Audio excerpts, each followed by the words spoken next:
gregos, eles não eram tão teocêntricos, ou seja, a vida deles não era tão baseada na religião quanto dos egípcios. Eles eram um pouco mais antropocêntrico. Antropo quer dizer humano, ou seja, a vida era um pouquinho mais centrada no ser humano, até porque é lá que surge a filosofia e os filósofos vão começar a questionar se tudo que acontece no mundo é ordenado pelos deuses ou se tem outras coisas, tipo fenômenos da natureza, que fazem isso. Bom, então a arte também ela vai ser mais humanista, vai tentar representar o ser humano mais semelhante ao ser humano de verdade. Detalhe, eles buscavam um ser humano perfeito. Então, galera, o que eles descobriram nessa época? Que se a gente pegar, medir a cabeça da pessoa, multiplicar por 8, vai dar o tamanho do corpo da pessoa inteirinho, tá? Isso se chama cânone, que quer dizer padrão, de 8 cabeças. Então, eles achavam que se você pegasse a pessoa, pegasse essa parte, multiplicasse por 8, representasse o corpo inteirinho da pessoa, tal, ia dar uma pessoa com o corpo perfeito. Não só isso, também tem padrões para o ombro, que é o tamanho da nossa cabeça virada para o lado, tá? E começaram a fazer isso na representação. Detalhe, toda vez que eu mostro para vocês as esculturas, vocês começam a dar risada, porque os coitadinhos dos deuses gregos têm os pênis pequenininhos. Isso não é culpa deles, tá? Acontece que os gregos, embora eles exaltassem o corpo musculoso, eles achavam grosseiro, talvez não seja essa não é uma boa palavra, eles achavam... Enfim, eles não achavam bem educada a pessoa ter um pênis grande. Então, quando eles representavam alguém com um pênis grande, era porque eles estavam ridicularizando a pessoa. Então, eles representavam assim, por exemplo, os escravos. Agora, os deuses não eram escravos e nem você ia querer ridicularizar um deus grego, porque, poxa, os caras eram responsáveis por um monte de coisa, né? Vai, pega, ridiculariza. O Apolo, por exemplo. Pô, o Apolo era excelente em caçar. Vem o Apolo e tira uma flecha. Imagina uma flecha de um deus, gente. Ninguém ia mexer com o cara, né? Os escultores não iam ser loucos daí de fazer a escultura representando um deus com pênis grande. Então, vocês parem de tirar sarro. Também não é um bom termo. Vocês parem de caçoar, de satirizar, tá? As partes dos deuses gregos. Façam o meu favor. E esse dali nem tem nada mais, tá? Mas esse, o Apolo. O Apolo era o deus mais bonito dos deuses gregos.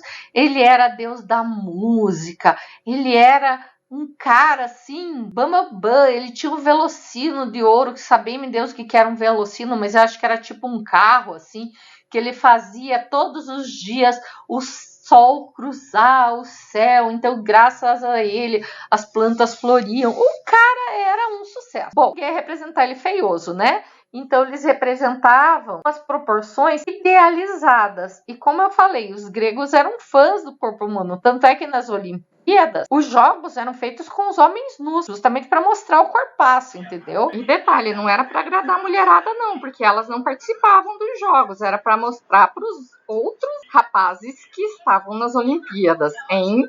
Eles vão fazer essa representação que, se vocês olharem bem, ó, tem os detalhes dos músculos. Tá? Eu não vou entrar nos detalhes dos períodos que a gente vai ter, o período arcaico, o período severo, vão ter vários períodos diferentes na escultura grega que dá para a gente analisar, mas esse não é o foco da aula agora. Mas é o seguinte, nessa época eles vão começar a representar o contraposto. O que é isso? Essa posição que a gente fica bastante, em que a gente se apoia numa perna e deixa a outra em descanso. Aqui ela está um pouquinho para trás, às vezes ela está um pouquinho para frente.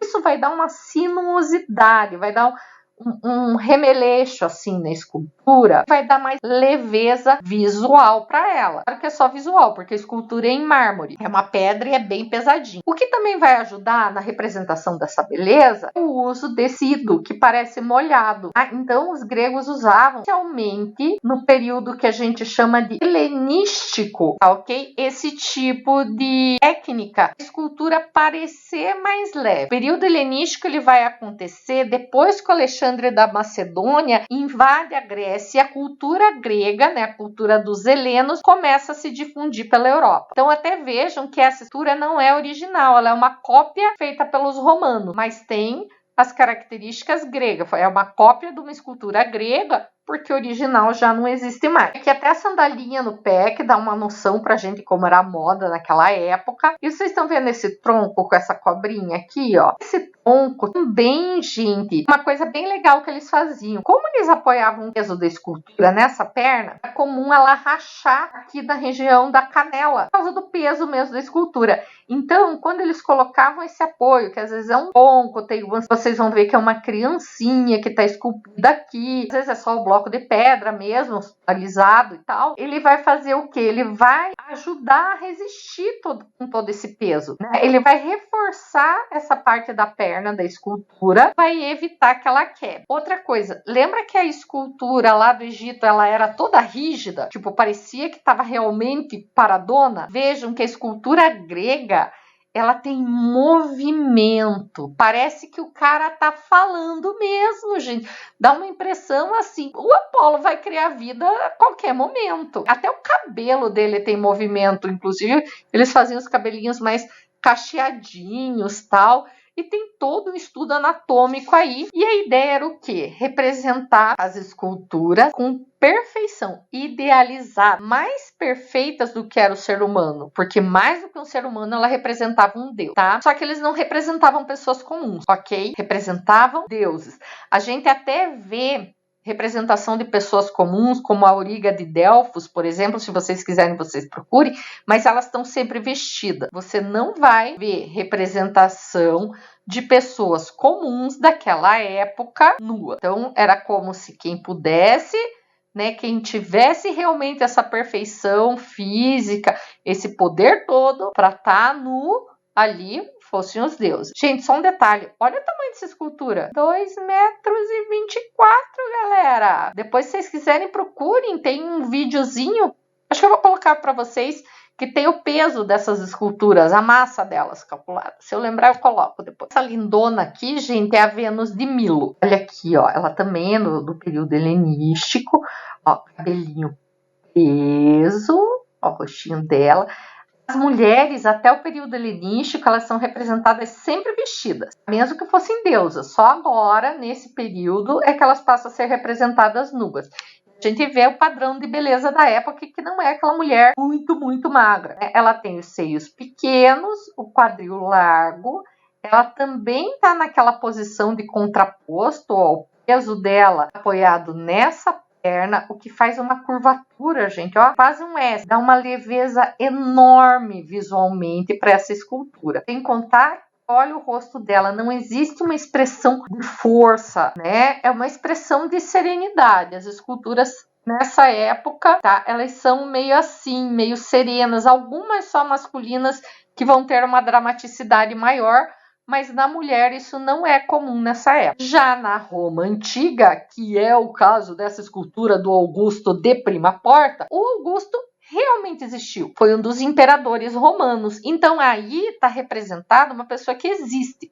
Então o que acontece na arte romana? A arte romana vai ser uma adequação da arte etrusca, que é o povo original lá de Roma, tá? E a arte etrusca é muito realista, ou seja, se a pessoa fosse feia, eles iam representar feio mesmo, não era idealizada que nem dos gregos, acomodada ao padrão grego. Então, o que eles fazem? Por exemplo, eles vão usar aquele cânone de 8 cabeças que eu falei, pega, multiplica o tamanho da cabeça por 8 para dar a altura perfeita da pessoa, né? Vão usar aqui, ó, a posição do contraposto, que vem lá da Grécia, ó, a perna descansando. Vão usar aquele refúgio, né, da pedra ao lado, que é uma criança esculpida, mas de alguma coisa esculpida para reforçar essa perna e ela não rachar, né? Ó, o movimento, como se ele estivesse falando, a técnica do tecido molhado, só que ela é realista. Então, provavelmente o Augusto fosse parecido com esse cara que vocês estão vendo aqui. Aqui, ó, a gente vê que ele tá, apesar do tecido aqui, ó, ele tá com uma armadura de guerra. Ele não tá com uma roupa do dia a dia. Isso daqui representando a armadura que eles usavam, que essa parte frontal aqui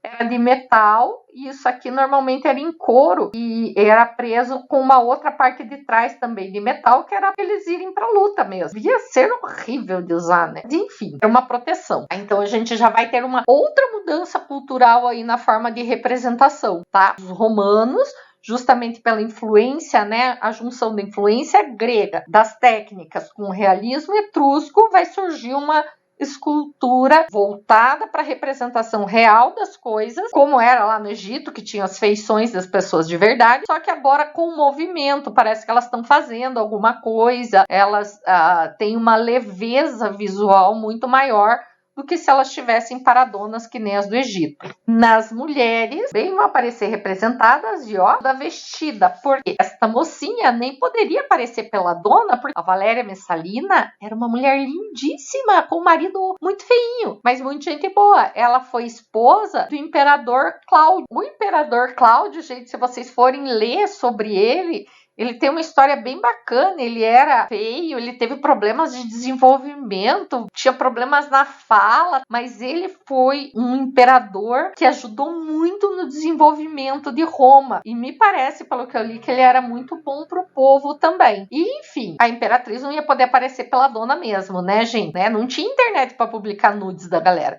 Então eu vejo que ela tá numa posição bem sóbria, usa a técnica do tecido molhado que vem da Grécia, proporção do rosto, tem bastante movimento, e ó, a criancinha aqui no colo dela, o herdeiro provavelmente, é todo representado com movimento também. A parte do imperador, qualquer coisa vocês perguntam o professor de história ou pesquisem na internet. Mas é bem legal, a história do Cláudio eu sei. Tem até um livro que se chama Eu, Cláudius Imperador, mas eu não li, não posso dizer se é bom.